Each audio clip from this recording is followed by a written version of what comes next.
آپ اس سے اندازہ کریں کہ 5.3 ٹریلین کی ریکوری جو ہے وہ انہوں نے کہا کہ اس سے کہیں زیادہ کرپشن ہو چکی ہے، یعنی کھربوں روپے کی کرپشن ہوئی ہے، اور یہ 5 کھرب جو آپ نے کہا کہ ریکور کیا ہے یہ تو اس کا عشر اشیر بھی نہیں ہے، نمک دال میں وہ آٹے میں نمک کے برابر ہے۔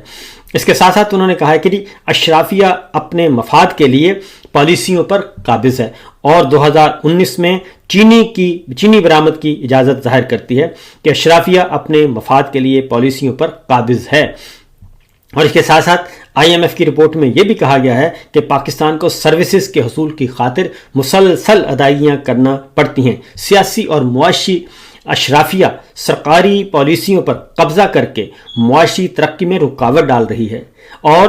کرپشن کی نظر ہونے والی رقم سے پاکستان میں پیداوار اور ترقی میں اضافہ ہو سکتا ہے، یعنی کہ ہر جگہ کرپشن کی نشاندہی کی گئی ہے۔ اور رپورٹ میں یہ بھی کہا گیا ہے کہ اینٹی کرپشن پالیسیوں میں تسلسل کی کمی ہے، اور غیر جانبدار سے اداروں پر عوام کا اعتماد ختم ہو رہا ہے، اور بجٹ سازی اور مالی اصلاحات کے نظام کی کمزوریوں سے کرپشن کے خطرات بڑھتے ہیں، اور سرکاری محکموں میں وسائل کے انتظام اور سرکاری خریداری کے نظام کی خامیوں سے بدعنوانیاں بڑھ رہی ہیں۔ سینسرشپ کا بھی ذکر کیا گیا ہے کہ جب آپ اپنے بجٹ کو اور معاشی پالیسیوں کو چھپائیں گے عوام سے اور میڈیا سے تو پھر اس سے مزید خرابیاں پیدا ہوتی ہیں۔ یہی وجہ ہے کہ شہباز رانا صاحب کے خلاف جو بہت ہی سینئر جرنلسٹ ہیں اور اکانومی کو دیکھتے ہیں، ان کے خلاف باقاعدہ طور پہ فوجداری مقدمہ قائم کیا ہوا ہے کہ انہوں نے نشاندہی کیوں کی۔ آئی ایم ایف نے کہا ہے کہ کرپشن کی وجہ سے سرکاری کمپنیوں کے نقصانات ہوتے ہیں، کرپشن کی وجہ سے ٹیکس نظام میں پیچیدگیاں ہیں، ٹیکس اہلکار اور کسٹم اہلکار اپنی صلاحیتوں سے کم کام کرتے ہیں، اور پاکستان میں ضرورت سے زیادہ ریگولیشن اور رکاوٹیں ہیں۔ اور آئی ایم ایف نے یہ بھی کہا ہے کہ تمام معاشی شعبوں کی ترقی کی رفتار ریگولیشن کی وجہ سے جکڑی ہوئی ہیں، ہر معاملہ مشاورت سے حل ہو جانے کے بجائے عدالت میں چلا جاتا ہے، اور عدالت میں بے تحاشا کیس کی وجہ سے معاملات نمٹتے ہی نہیں، اور پاکستان میں انسداد دہشت گردی کے انسداد کرپشن کے تمام کوششیں اب تک مکمل کارگر ثابت نہیں ہوئیں، یعنی کہ کسی قسم کا کوئی جسٹس نہیں مل رہا، کوئی کرپشن ختم نہیں ہوئی، تنازعات جاتے ہیں ان کا حل نہیں ہے، عدالتوں میں مقدمات کی بھرمار ہے، عدالتیں کام نہیں کر رہی، اور یہ بھی کہا کہ اہم فیصلے لینے میں افسران کتراتے ہیں، اور پاکستان نے ایف اے ٹی ایف کے اہداف کامیابی سے حاصل کیے۔ پاکستان کا ایف اے ٹی ایف کے اہداف میں سزاؤں پر عمل درآمد سست رہا، یعنی کسی کو سزا نہیں دی گئی، اور منی لانڈرنگ میں ملوث افراد کے خلاف سزاؤں کے فیصلے کم ہوئے۔ اب یہاں رک جاتے ہیں۔ منی لانڈرنگ کے الزامات کس پہ تھے؟ دونوں خاندانوں پہ، جو سیاسی خاندان اس وقت انسٹال کیے گئے ہیں، مسلط کیے، دونوں خاندانوں پہ منی لانڈرنگ کے مقدمات تھے، جعلی بینک اکاؤنٹس کے مقدمات تھے، جعلی اکاؤنٹس پکڑے جا چکے تھے، ملازمین کی جو 20,000 30,000 40,000 روپے کا ملازم تھا اس کے اکاؤنٹس میں 4 5 5 7 ارب روپے کی جو ٹرانزیکشن پکڑی جا چکی تھی، منی ٹریل مل گیا تھا، بینک سٹیٹمنٹس ساری کی ساری ریکور ہو گئی تھیں، وہ سب کچھ ہو گیا تھا، اور ایک نے شہباز شریف صاحب کے خلاف تھا، ان کے فرد جرم عائد ہونا تھا، اور دوسرے ان کے بیٹے تھے، ان پہ بھی فرد جرم عائد ہونا تھا، اور دونوں کے فرد جرم کو روکا گیا، اور ایک کو وزیر اعظم اور ایک کو وزیر اعلیٰ بنایا گیا، اور اس کے بعد پھر وہ مقدمات واپس لے لیے گئے۔ یہ آئی ایم ایف کی رپورٹ کہہ رہی ہے۔ اسی طریقے سے زرداری صاحب کے خلاف مقدمات تھے، وہ مقدمات بھی آہستہ آہستہ واپس لیے جا رہے ہیں یا لیے جا چکے ہیں۔ تو یہ ہے، توشہ خانہ کا معاملہ تھا، زرداری صاحب کے خلاف تھا، وہ واپس، نواز شریف صاحب کا مقدمہ وہ پینڈنگ پڑا ہے یا واپس، گیلانی صاحب کے خلاف مقدمہ واپس یا پینڈنگ پڑا ہے۔ اسی طریقے سے بے تحاشا مقدمات جو ہیں، چلتے مقدمات وہ واپس لے لیے گئے یا ان کو ہولڈ پہ رکھ دیا گیا ہے۔ یہ رپورٹ اس کی تصدیق کر رہی ہے۔ عمران خان ہوں، باقی اپوزیشن اور سب عمران خان صاحب یہی بات کہہ رہے تھے کہ آپ مجھے ہٹانا چاہتے ہیں ہٹا دیں، لیکن کم از کم اس ٹولے کو تو کم از کم پاکستان کی قوم پر مسلط نہ کریں، پاکستان پہ مسلط نہ کریں۔ اور اب آئی ایم ایف کی جو ہے رپورٹ وہ کہہ رہی ہے۔ اس کے بعد سرکاری خراجات میں کمی کے لیے بیشتر کوششیں کامیابی سے مکمل نہیں ہوئیں، اور ظاہر ہے سرکاری خراجات کیسے کم ہو سکتے ہیں؟ آپ بلٹ پروف گاڑیوں کے لیے اخراجات کر رہے ہیں، اور آپ نجی دوروں پہ جاتے ہیں، نجی ضروریات کے لیے سرکاری دوروں پر جاتے ہیں، اور وہاں پہ سرجری ہوتی ہے، پلاسٹک سرجری ہو رہی ہے، ڈیکوریشن ہو رہی ہے، رینوویشن ہو رہی ہے، اور یہ سب کچھ کیا جا رہا ہے، اور لمبے لمبے وزٹ کیے جاتے ہیں، پورا جہاز چلا جاتا ہے، اور جہاز پہ پورے یورپ کا سیر ہو جاتی ہے. تو یہ سب کچھ ہو رہا ہے، کبھی جنیوا، کبھی برازیل، کبھی لندن. عالمی مالیاتی فنڈ نے یہ بھی کہا ہے کرپشن کے خاتمے کے لیے کئی اداروں میں صلاحیت ہے ہی نہیں. اس کی وجہ صلاحیت اس لیے نہیں ہوگی کہ جب آپ خود ان سے ملے ہوئے ہوں گے تو کیسے آپ کرپشن ختم کر سکتے ہیں. ایڈھاک بنیادوں پر فیصلے کیے جاتے ہیں. کئی وزارتوں میں موجود افسران متعلقہ وزارت کے امور کی مہارت ہی نہیں رکھتے، لیکن ٹیکس نظام میں پیچیدگیاں حکومتی کمزوری کو ظاہر کرتی ہیں، اور یہ پاکستان کا عدالتی شعبہ جو ہے وہ تنظیمی طور پر پیچیدہ ہو چکا ہے. یعنی کہ جو آپ نے یہ نئے گل کھلائے ہیں، 26ویں غیر آئینی ترمیم اور پھر 27ویں غیر آئینی ترمیم، عدالتوں کے اندر ایک عدالتی نظام بنایا جا رہا ہے، یہ سب کچھ کیا جا رہا ہے جناب. یہ تو ہے معاملہ اپنی جگہ پہ موجود. اس کے بعد ایک اور بیڈ گورننس کی مثال ہے، وزیر اعلیٰ سرفراز بگٹی صاحب کو ہٹایا جا رہا ہے، اور یہ خبر نون لیگ کے سینیٹر جو ہیں وہ کلیم کر رہے ہیں، اور انہوں نے کہا ہے کہ بیڈ گورننس کے سبب آئندہ دنوں میں سرفراز بگٹی کو وزارت اعلیٰ بلوچستان کے منصب سے ہٹا دیا جائے گا. اور اب سرفراز بگٹی صاحب کون ہیں؟ سرفراز بگٹی صاحب پچھلے تقریباً 20 سال سے وہ ہماری ملٹری لیڈرشپ کے نمائندہ خاص ہیں، اور ان کو نگراں پہلے بھی وزیر داخلہ بلوچستان تھے، پھر وہ کیئر ٹیکر وزیر داخلہ بنائے گئے. اس کے بعد ان کو وہاں سے ہٹا کے انہوں نے استعفیٰ دے کے انہوں نے پیپلز پارٹی جوائن کی الیکشن سے پہلے، پھر پیپلز پارٹی کے ٹکٹ پر الیکشن لڑا کے ان کو وزیر اعلیٰ بنایا گیا. تو بلوچستان عوامی پارٹی باپ پارٹی کی وہاں پہ حکومت ہے، اور بگٹی صاحب بھی انہی کے روح رواں ہیں، اور اب ان کے بارے میں کہا جاتا ہے کہ بلوچستان میں کرپشن بہت ہو رہی ہے، اس لیے ان کو ہٹایا جا رہا ہے. تو یہ سب کی سب صورتحال ہے. اور اگلی جو بڑی خبر ہے جناب وہ ہے سپریم کورٹ آف پاکستان کے آنریبل ججز کا فل کورٹ میٹنگ ہوئی، اور اس فل کورٹ میٹنگ کی جو تفصیلات ہیں وہ اب سامنے آ چکی ہیں. جب 27ویں غیر آئینی ترمیم ہوئی اور جسٹس منصور علی شاہ صاحب اور جسٹس اطہر من اللہ صاحب نے استعفے دے دیے، تو اس کے بعد یحییٰ افریدی صاحب نے دیر سے ایک فل کورٹ میٹنگ بلائی گئی تھی، اور اس فل کورٹ میٹنگ کی تفصیل یہ آئی ہے کہ اس میں تجویز دی گئی تھی آنریبل ججز کی طرف سے کہ ہم اجتماعی طور پر استعفے دے دیتے ہیں، تمام کے تمام جج مل کر استعفے دے دیتے ہیں، اور استعفے دے کے ہم باہر نکلتے ہیں، اور اس کے بعد یہ ترمیم جو ہے آٹومیٹکلی ایک مومنٹم بنے گا، اور یہ جو غیر آئینی اقدامات کیے جا رہے ہیں سپریم کورٹ کو ختم کی جا رہی ہے وہ ختم ہو جائے گی. لیکن اس کے بعد کہتے ہیں جی سناٹا چھا گیا،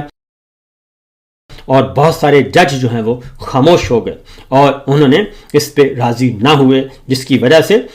یہ اجلاس جو ہے وہ بے نتیجہ رہا. اس اجلاس میں جسٹس منصور علی شاہ صاحب نہیں تھے، جسٹس اطہر من اللہ صاحب بھی نہیں تھے، اور حاجی امین صاحب بھی نہیں تھے، کیونکہ جو جج جو جوائن کر چکے تھے فیڈرل کورٹ وہ بھی اس میں شریک نہیں تھے. تو جو موجود تھے